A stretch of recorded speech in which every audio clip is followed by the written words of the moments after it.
Hey, congratulations being here at the FYC for Lessons in Chemistry. How does it feel for you being here today? It's a great honor. I'm really excited. It's always a pleasure to have something that you work on be, beloved and recognized at least by a few. So it's nice to have more than a few.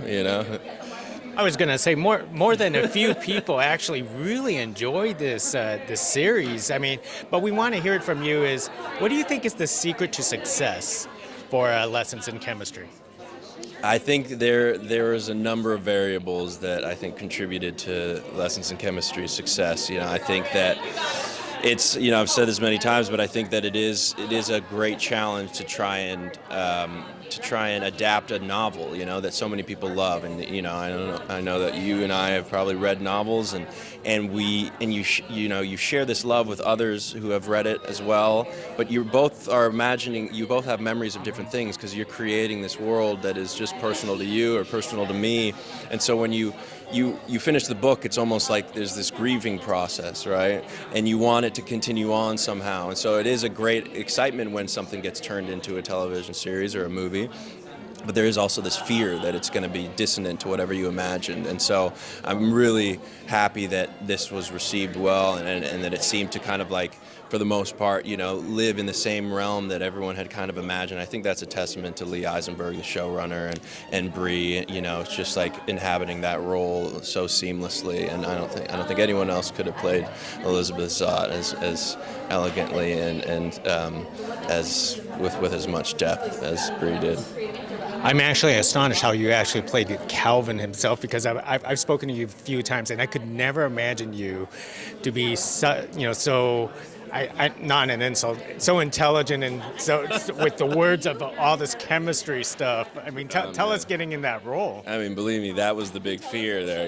It's when you read on the page, when you're looking to maybe do a character and it says he's a savant genius, immediately I put the script down and go, okay, well, this is going to go to somebody else.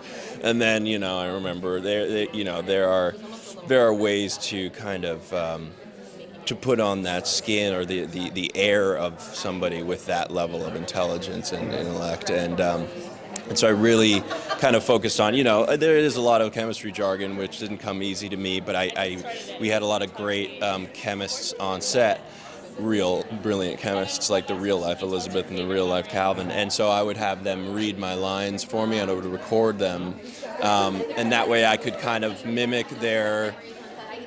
As an actor, you start to embellish and you start to, milk it, and they always had a very casual, pedestrian, very just kind of seamless way of delivery that really helped me kind of try and figure out how to make it, just throw it away a little more, yeah.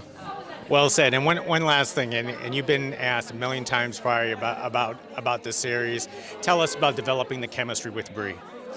We just lucked out, I think. I think Brie could have chemistry with a fly, so it was easy on my end. All I had to do was just show up. But she's such a good collaborative artist, and so we were all able to kind of like create these characters together and on the go. Usually you get all the scripts there and then you have to work with them. We were kind of morphing and playing and molding as we went along, which really helped us.